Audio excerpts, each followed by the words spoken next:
naman maaga ako, tapos pagtingin ko. Hello everyone, welcome to Purposeful Living using mental models with Team Cheesecake. We are co-actively co-create life coaches from Life Coach Philippines. We are also part of the Master Builder Apprentice of Master Coach A, Coach A Tribe speakers, mental model collectors of B Learning Society, and content creators from Rise Up Creatives. My name is Coach Rezzhel. I am the creator and founder of Purposeful Living Coaching Community. With me is safety coach, life coach Lynn, together with intentional coach, life coach Nords, and transformational coach, life coach Cherry. So for our episode tonight, this is about how we live our lives using mental models in everyday activities. Join us for more exciting challenges and hashtag pag-give. Okay? Thank you again, and let's continue to learn and share responsibly and intentionally with clarity, purpose, and meaning so that we can contribute for the safety and transformation of the people. Our heart is to support you to always be mentally fit in living your God-designed life of abundance in every areas of your life. So together, let's learn, grow, expand, and thrive. For tonight's episode, we'll talk about mental models and self-care. O ha? Ito ang pinaka-favorite na topic ni Coach Lynn. Okay, so define self-care. Paano mo ba nakikita, no? When it comes to self-care, paano mo yun na-experience or pinapa-experience sa sarili mo kasi self nga, no? So ikaw yun.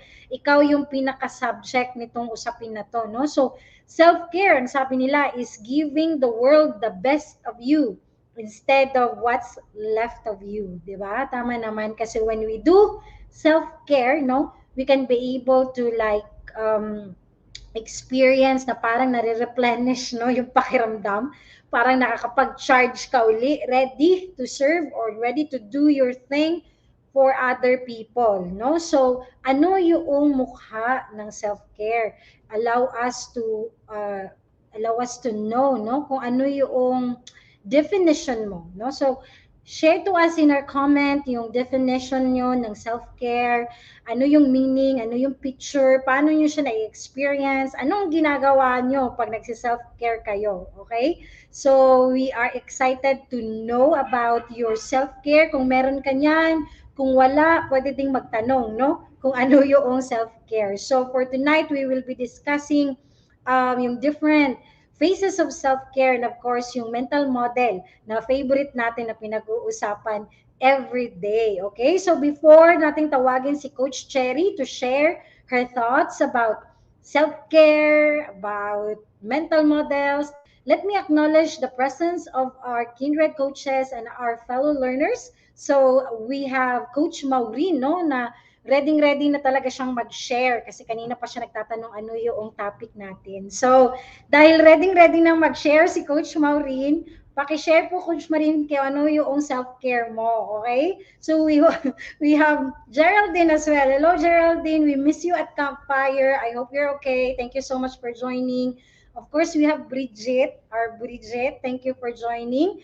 We have Coach Lynn as well in the chat box so she can like connect with you and make sure that we have you covered. O, di ba? We have Coach Janet. No, nasa counter ko siya dito. O, yan. Nakikita niyo siya yan. Yan, naka-wave pa. Okay. Thank you for joining, Coach Janet. And we have Coach Richard, no, yung relationship coach natin. Oh, pinangalanan na talaga. Joke lang, Coach. Okay. And we have Debbie as well. Hello, Debbie. Magandang gabi. So, again, we are talking about self-care. So, excited kaming malaman sa inyo ano yung definition nyo ng self-care, paano nyo nakikita or na-experience yung self-care, or nagsi-self-care ba kayo or wala, no? So, okay lang yon. Basta yun yung totoo na nararamdaman at nararanasan mo, no? So, with that, we will be discussing different phases of self-care. And at the same time, we will talk about mental models. So again, ang mental models, no, sa mga ilang days na natin itong ginagawa, 27 days, no? So 27 days, malamang memorize niyo na po kung ano yung definition definition ng self-care ng mental model, okay? So sa mental model ay thought process, no? It is an explanation of your thought process. So paano ka nag-iisip, no? So we just wanna empower you na you can really take time to understand how you think so that you can align it to what you really want in life or to the person that you want to become. Okay? So hindi pa huli ang lahat. Meron kang chance, no? Meron kang opportunity na mabago lahat ng ayaw mo, especially yung mga ayaw mo na na-experience mo. Okay? So knowing or learning about your mental model can help you be aware of what's going on inside your head. Again, for you to be able to align it to the things that you want in life. Okay? So moving on, we'll be calling Coach Cherry to share her thoughts about self-care and mental model. Coach Cherry? Hello everyone, I'm coming in live from 𝓷𝓼𝓲𝓬 Benguet, and it's kind of cold here. And I am wearing my sweater and yeah, so that I don't feel cold. So related siya sa self-care. So anyway, so for you, what is self-care? So I actually went to Google, Uncle Google, and asked him, Uncle Google, asked what self-care is. So ang Tagalog niya ay pagmamahal sa sarili or pangangalaga sa sarili pala. So I have here some para lang ma-set natin kung ano yung self-care kasi madalas yung self-care, if I ask my friends, madalas dun siya leaning sa physical care of the self. But there are other areas of caring for yourself kasi yung self mo hindi lang naman yung physical body mo, kundi mayroon kang spiritual, mental, and also emotional. So, uh, sa akin yung definition ko ngayon is taking from all those aspect na hindi lang siya physical, kundi merong ibang aspect. And they work hand in hand. Na hindi pwedeng sabihin mo na if physical care lang, pero it actually affects your mental and sometimes your mental and emotional and spiritual. And sometimes you have to look, pwede kang may panggalingan na halimbawa, tingin mo, parang ang dry ng skin ko, parang ang lungkot ng mukha ko, parang bagsak yung itsura mo, ganon. It's because inside of you, your emotional, yung mental mo, and yung spiritual mo, hindi rin maayos. Kaya, minsan you have to start from there yung physical na, ay, kailangan kong ayusin. So, meron ka ng, alam mo yun, na confidence na, ay, maganda ako ngayon, maayos ako ngayon. So, pwede mo nang i-work out yung ibang parts ng, yung ibang parts like yung emotional, mental, and anong tawag doon, yung spiritual. Kaya ko sinabi kanina na, I mean, ang mental model pala na ginagamit ko is 10,000 hour experiment rule.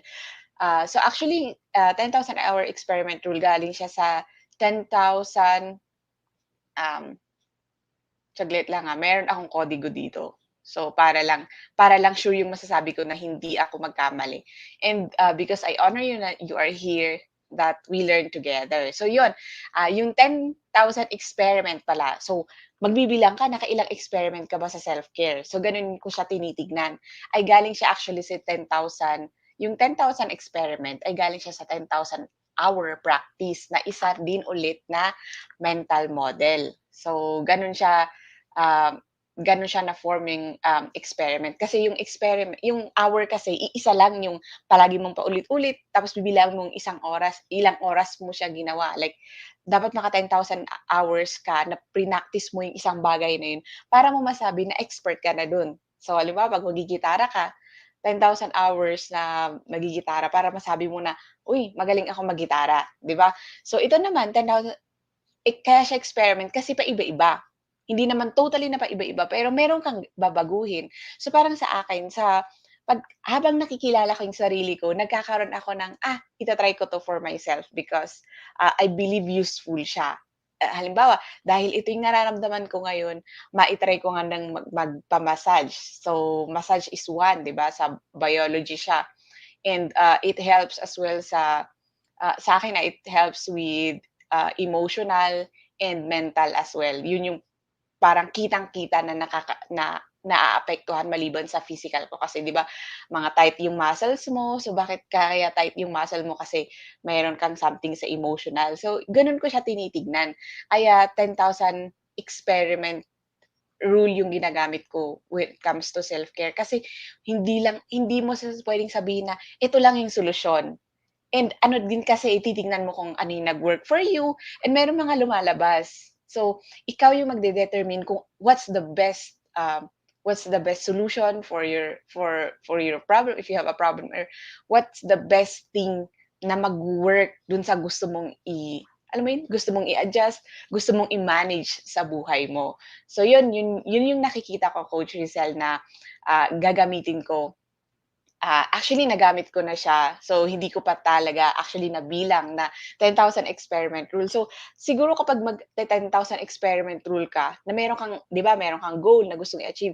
So, may mga experiment kang gagawin. So, ngayon ija-jot down mo na siya. So, 'di ba si Coach Lynn mahilig din 'yan siyang ano ba 'yun, mag-journal. So, ija-jot down mo siya para mabilang mo nga kung totoo ngang 10,000 experiment rule yung, nagawa mo para masabi mo na, ito yung pinaka-best sa'kin kasi naka-10,000 na ako, 'di ba? So, hindi naman puwedeng hula-hula na, siguro naka-10,000 na ako. So, 'di ba, yun din yung isa, eh, yun yung parang, seryoso ka ba sa self-care mo? So, yun bibilangin mo talaga siya. So, yun po yung mashe-share ko, Coach Rezzhel. There, so that's the 10,000 hour rule, no? So every time you want to not give up on something, especially if it's about self-care, like different things that you want to experiment where you can be able to recover emotionally, physically, or however you want to see it, then 10,000 hour rule, no? Yung mental model na yan, yung makakatulong at makakasupport sa'yo. So let me read some comments, no? Kung kumusta na sila sa kanilang mga self-care. And then after that, we will be calling in Coach Nords to also share her thoughts about self-care and mental model. So again, makakatulong ang mental model, no? Maiintindihan mo kung paano yung proseso ng mga thought process mo, so you can be able to really take hold of it. Kasi sometimes yung mga belief system natin or yung mga value system or even our biases or judgment, no? Not necessarily atin talaga yung lahat, no? Normally, if you are not yet or nagsisimula ka pa lang sa proseso mo ng self-encounter na tinatawag, pwedeng lahat ng belief system mo ay nahugot mo talaga growing up, or you are able to like embrace it kasi yun yung nakasanayan mo na sistema. But what's beautiful about understanding yourself or taking time to know more of how you think is that finally you are equipped, like finally you can be accountable towards the life that you want. Again, especially pag may mga ayaw ka na nangyari sa buhay mo, no? Pwede mo na siyang baguhin. Or meron ka ng opportunity. So you can be able to like change it towards the kind of life that you want for yourself. Okay? So, magbasa tayo, no? Isa dito sa pinaka-favorite ko na quote. Gustong-gusto ko itong basahin. Taking care of myself doesn't mean me first. It means me too. Diba? Ako rin po. Ako rin po, alagaan niyo po ako, ganon. So, let me just read some of our comments here. We have Coach Janet. Oh, Master Coach Jasmine is with us. Hello, Master Coach. Thank you for joining. Self-care is me time. Totoo, no? And Coach Janet, self-care is sleeping. Okay. Si Coach Richard naman, okay, ang pagkikipagrelasyon ba? Okay, kanina to, magandang gabi daw, binibining Maureen. Richard, ulitin natin ang usapang relationship. Self-care means putting yourself first. Okay? Thank you, Bridget. And then, hala siya, kung sino magsabi nun. Okay, Coach Rog, self-care is doing what I love, like biking, eating, and singing. Yeah, I mean, you should watch Coach Rog with her singing. You will really be blessed with how she do it, no? So, pag pupunta kayo ng Decaf Coffee Republic, pakihanap po si Coach Rog, no? May free po kayo na song. Kasi, kasi ano niya yan, self-care daw niya yan eh. Okay, so, alright, so sabi naman ni Coach Richard, self-care for me is giving time for yourself, enjoying the things that you love to do. Tapos si Coach Sherry naman, pansinin mo ako self. Oo nga, no? Kasi pag super busy ka, tapos ang dami mo nang ginagawa for other people, siya yung una mong hindi napapansin, which is not good. Kasi siya yung nag-fuel ng mga gusto mong gawin, 'di ba? So hindi naman kawawa talaga, but sabi nga ni Coach Sherry dito, pansinin mo naman ako self, ganon. So, alright, sample daw, Coach Rod. So, pakipunta po dito sa stage, sa gilid ko. Nagpapasample po sila. Okay, so yeah, self-care is doing what I enjoy doing, no? So, sabi nga nila, no, isa sa pinaka favorite ko din na quote, lahat na lang ng favorite. Sabi kasi dito, self-care means giving yourself permission to pause. So that is like that is self-care as well, no? Yun nga, kasi pag sobrang busy ka, hindi na siya makahinga. So she or he badly needs a pause. So that's self-care in a way. All right. So we have Coach Nords to also share her thoughts about self-care and mental model. Coach Nords? Hello! So, self-care, usapang self-care. Most often, people, ang alam niya, pag self-care, ang naririnig is on the physical.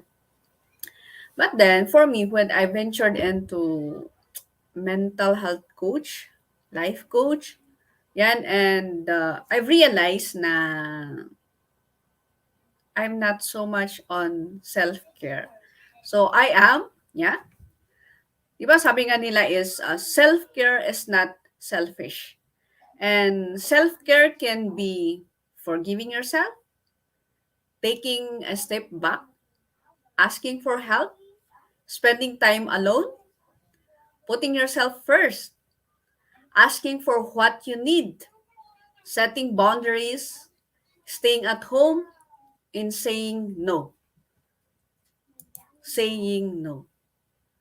Most often during my journey is that I always see yes. So that's what I mean na hindi ako masyado sa self-care in that area.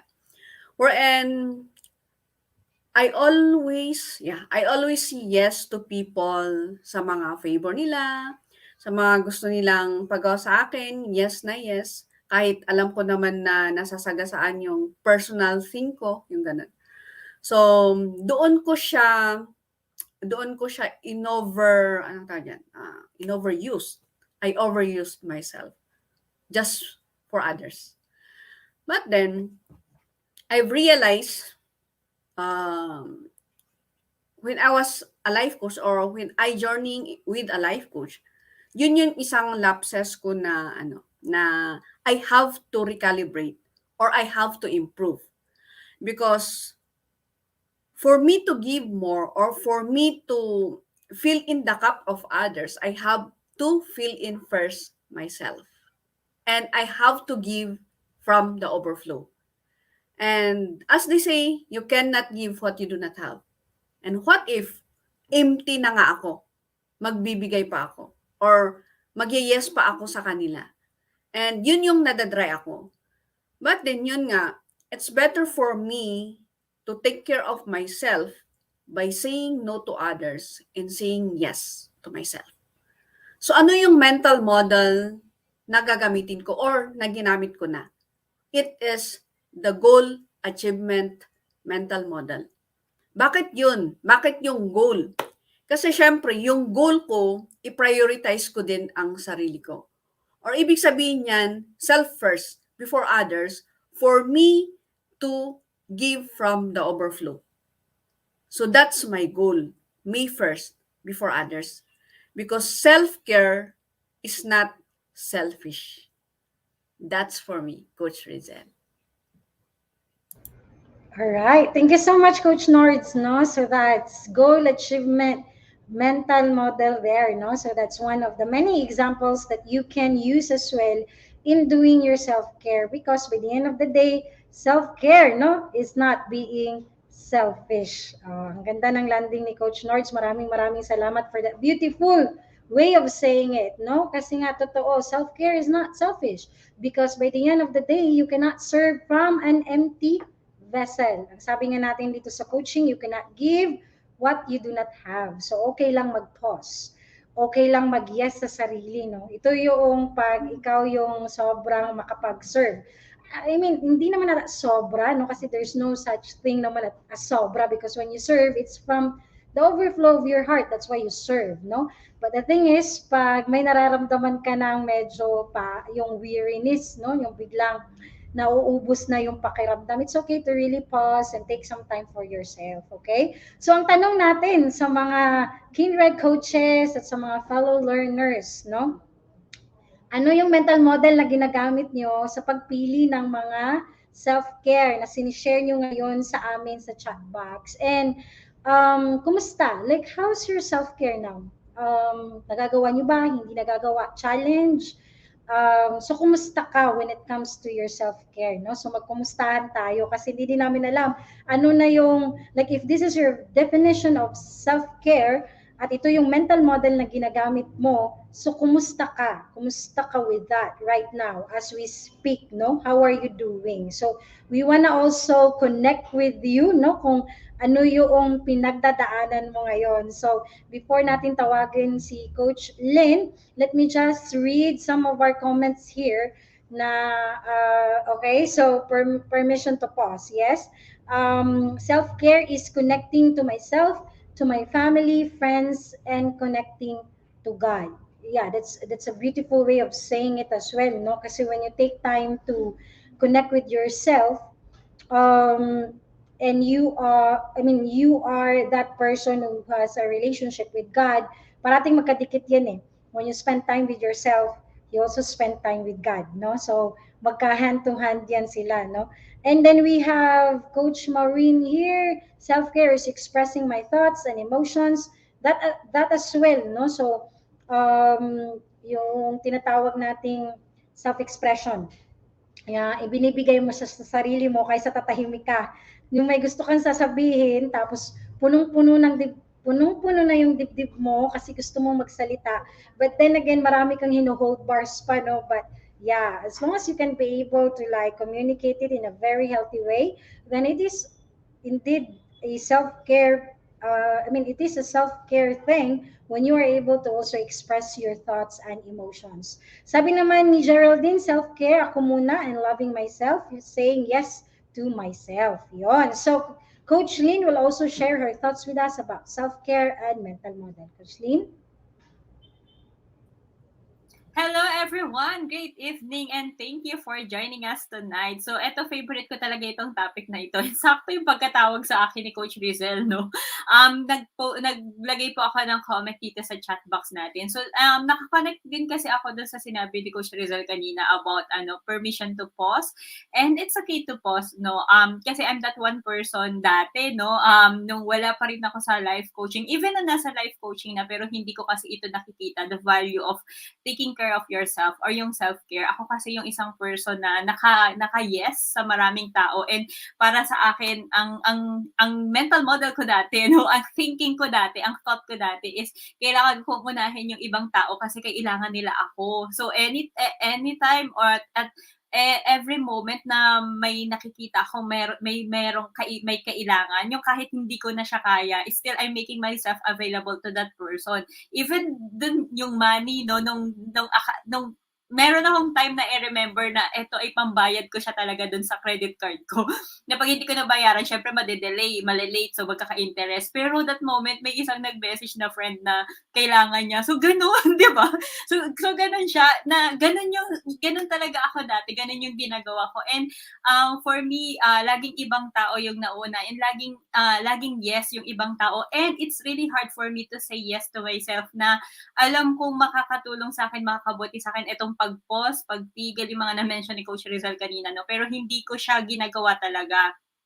Hanggang sa ayun, mag-journey na ako sa life coaching and doon ko nakita, nagkaroon na ng picture, ano ba yung self-care. Kasi before, naririnig ko lang is self-love. Pero iba-iba yung self-love kasi and iba yung self-care. And for me, ito yung kakasend ko lang din. No? So, self-care is doing the things you enjoy na hindi ka nagmamadali. That you're enjoying your time with yourself. Na ikaw is nakikita mo yung value mo, nakikita mo yung worth mo. And yes, ito kasi yung self-care na ito is para makita mo na ginagawa mo siya is nagbibigay ka talaga ng time. And for you na ma-measure natin, no, minsan kasi mahirap i-evaluate kung basta lang natin siya nasasabi, hindi natin siya nakikita. So anong picture nito? Ang pinaka-question lang dito is how are you taking care of yourself right now? Ano yung time na binibigay mo sa sarili mo? Yes, we can talk about our emotions. Kaya ito din po yung naging birth nung tinotalk ko. Yung favorite ko din pong talk, yung about boundaries. Kasi it's about mga emotions din naman. And naging result na rin siya ng hindi ko pag sa self-care dati. So anyway, siguro i-share ko yan sa ibang story. Pero what I want to highlight right now is yung mga physical activities that I'm doing para ma-practice ko po yung self-care. Okay, so marami ito pero I'm going to focus so today, okay? So kanina po, ayan, nag-donate po ako ng blood, okay? So, ayun kasi, wala na siya, nandito siya. So, nag-donate ako ng blood and sobrang happy ako kapag every time na nakakapasa po ako sa screening. Kasi bago ka po makapag-donate ng blood, may mga screening process po yan. May mga itatanong sa'yo, may sasagutan ka. And kung hindi ka nakapasa doon, ibig sabihin, may something sa health mo. Okay? Like, for example, sa akin, malungkot ako pag hindi ako nakakapag-donate kasi nag-commit ako noon na every 3 months, yun po yung magiging regular na blood donation ko. So pagka nagpunta ako tapos biglang mababa yung hemoglobin ko or low blood ako, hindi ko pa na-experience yung high blood pero laging low blood. So ibig sabihin nun, meron po akong may hindi ginagagawa sa self-care ko. So yun yung sign po para sa akin na para masabi ko, yun yung nagiging basihan para masabi ko na healthy ako, wala pa nasa-sacrifice sa health ko, ibig sabihin makakapasa po ako dito. Unless diba may sakit ako, no? Pero yun yung pinaka-immediate. So, ang mental model po na ginagamit ko pag sa self-care is inversion na mental model. At ito yung favorite ni Coach Rezzhel, no? Inversion na mental model na if you want to achieve something, like ito, we are talking about self-care. And a lot of things na pwede po natin pag-usapan dito. Pero ito, no, tingin natin simpleng blood donation siya. Pero alam niyo po ba, marami din yung hindi nakakapasa. Maraming may gusto na mag-donate ng blood pero hindi sila nakakapasa sa screening. Hindi lahat din nakakapag-donate ng blood. Kahit sabihin mo na gustong-gusto mo mag-donate kasi nga, ito is may requirement na sa health siya. Okay, kaya yun yung sa akin, no, na parang sa akin, ano yung gagawin ko? Kung gusto ko mag-donate ng blood, ito dapat yung mga self-care activities ko. Ito yung gagawin ko. Matulog ng tama. Pagtulog ulit, no, hindi ibig sabihin mahabang oras. Ibig sabihin, gaano po kalalim yung tulog mo. Kasi po, pagka nag-donate ka ng blood, hindi naman niya tatanong, hindi ka naman i-require na 8 hours yan. So, at least 5 hours po, tapos deep sleep yan. Kasi kahit sabihin mo na mag 8 hours ka, 10 hours ka, kung hindi po yung deep sleep, hindi ka pa rin mapapayagan, di ba? So, yun. And kamusta yung pagkain ko, kamusta yung mga activities ko, kamusta yung pinaka-health ko, 'di ba? So, 'yun siya. And kung gusto ko na ma-achieve ko lahat ito, yung 'di ba may checklist din 'yon, no? Na kung paano ka makakapasa. So, dapat ma-achieve ko siya lahat and nagawa ko siya. Kasi kung hindi, ibig sabihin po nito is hindi ako makapag-donate ng blood. So, ganun ko po ginagawa sa isang aspect lang, no? So, pagdo-donate po ng blood, no? So, ganun ko ginagamit yung mental model. So, kung gusto ko 'tong ma-achieve, eto dapat po yung mga gagawin ko. Kung ayaw ko naman, no, kung para dun sa moment na alam ko na hindi ako makakapasa sa pag-donate ng blood. Kasi ito yung mga ginawa ko. Nagpuyat ako sa walang anong bagay, no? So, or hindi ako nag-follow ng mga activities ko. So, yun, ganun po ka-importante sa akin yung self-care ngayon na dati is wala siyang picture sa akin, walang mukha at hindi ko po siya napapractice. And that's why I'm thankful po sa Life Coach Philippines, ito sa mga kasama kong fellow life coaches kasi nandun po ako sa journey ngayon. Still, nasa journey pa rin po ako kahit life coach na ako kasi 'di ba ang lalim po ng hugot ko nito. And talking with Master Coach A, doon ko nakita na yung hindi ko pala pag-yes sa sarili ko dati, malaki pala yung naging effect niya sa mental health ko. So naging malalim na yung ano na yun naging malalim yung effect niya sa akin, and even yung iba nag-cause ng trauma. So ayan, if you're connecting to my message dun sa kinukwento ko po sa inyo, no,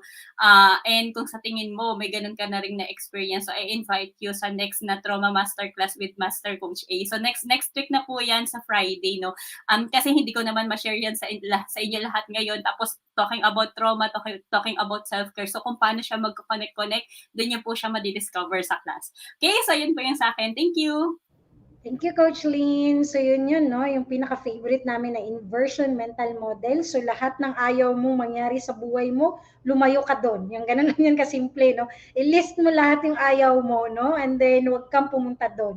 Gawin mo ang lahat. Yun yung tawag doon. So sabi nga dito ni Coach, let's read, no, before we will end, no? Sabi dito ito yung sinabi ni Coach Lynn kanina, self-care is doing the things you enjoy na hindi ka nagmamadali, no? Sabi naman ni Coach Maureen, day 1, every day is a new start. Hindi pa kasi ako consistent sa self-care, kaya go self, you can start again. Okay. Sabi naman ni Bridget, #relate po, Ate Lynn, lagi na lang yung iba yung inaalala ko, yung free ako sa ibang tao, pero di ko po naiisip na kailangan ko din po palang unahin din ang sarili ko.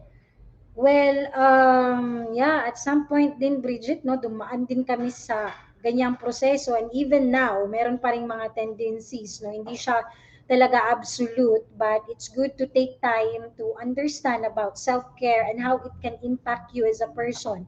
Kasi by the end of the day, no, self-care is, again, sabi nga ni Coach Nords kanina, it is never selfish, no, because it is really taking care of yourself, no. It's like being a good steward of that self, no? Kasi yung self na yan, yung ikaw, you are a gift to the world and to other people. So kung hindi mo yan aalagaan, ano nang nangyari sa gift, no? So with self-care, you are again taking care of yourself. You're being a good steward of the gift, which is you, because once you are able to take care of you, there's no other way but you overflow and you can take care of others, and especially to those whom God also entrusted to you that you need to support to, no? So ganun ka importante yung taking time to do self-care. So either that's yun, yung pagpo-pause, or even yung pagpupursue ng gusto mong mangyari sa buhay, na self-care din yan, especially pag ang dami mong ginagawa pero wala dun sa gusto mong mangyari. So it's time to really to pause and recalibrate, no, na magawa mo talaga yung ano yung gusto mo sa buhay. That's also self-care. So iba't ibang mukha ng self-care. Ang importante lang, you are doing something so you will not end up as an empty vessel. Kasi by the end of the day, you are here for a purpose, a mission, and you are here to fulfill something, no? And that something, it is only you who can do it. So let's do self-care. Okay? So before I will end, Coach Lynn will also share yung pa-challenge niya sa'yo ngayong araw na ito. Coach Lynn? Alright, so since we're talking about self-care, #self-care, and kung ito, di ba, marami din tayong mga na-realize ngayon na meron pala tayong mga hindi nagagawa or hindi tayo nag-yes sa sarili natin. Sabi nga ni Coach Mau dito, no? So day 1. So it's always day 1. So kung ganun tayo, okay lang. Forgive na natin yung past na yun, no? So let's live in the present. Kung tingin natin at na-realize mo na may something kang dapat gawin kay self to practice the self-care. So it's about time, no? Bago ka matulog ngayon, isipin mo na yan, tapos apply na natin. So share with us, ano po yung simple na self-care activity that you can do ngayon. So for example, no, ako kailangan, bago matulog, so kailangan maghilamos, mag-facial, maglinis, or kung ano mag-moisturizer, or kung ano po yung gagawin nyo sa skin mo, or magbabasa ka ba, or ano po. So, depende yan sa inyo, no? So, and then, you can share with us po dito po sa comment section. So, type nyo lang po ano yung mga #self-care tips nyo or # mga self-care activities that you're going that you're going to do. And if you need a partner, or if you need an accountability partner or kausap dito, minsan kasi di ba medyo challenging po siyang gawing mag-isa kasi nga si self po yan, si self po yung kausap natin. So ano po, connect with us, connect with any of the hashtag Team Cheesecake or sa mga coaches po natin na nag-comment dito, no, para mag-journey tayo together. Di ba ang ganda kasi nga at least di ba isang session lang po ito, pero malaki yung pwedeng maitulong niya sa sarili po natin. So kami din, mag-journey din po kami dito kasi meron din kami mga self-care, hashtag self-care na gustong i-practice. So ayun, don't forget to comment so we can engage. And para makamusta rin po namin kayo kung ano yung nilagay natin ngayon, comment or magagawa mo pa rin ba siya bukas, diba, Coach Rezzhel? Yan po, thank you. All right, thank you so much, Coach Lynn. So we are looking forward to connect with you, no? So just in case this is something that you also badly need, we want to encourage you to be part of our Be Learning Society and join us on December 18 at 7 p.m. for our Mental Model Masterclass. This is called the Reinvention Mental Model Mastery. So for more information about this masterclass, feel free to connect with me at 0917-586-1661. We are looking forward to see you in the class so we can be able to really hold hands with you with your journey as well in discovering who you really are. Thank you so much. So before we will go, we will just want to live some very important love. Bam, boom. Okay. All right. So maraming salamat again, fellow coaches and fellow learners. See you tomorrow. Same time, same place. Love. Love, boom, boom. boom. Love, Love, boom. Love, Bye, everyone. Bye. Bye. Bye. Annyeong.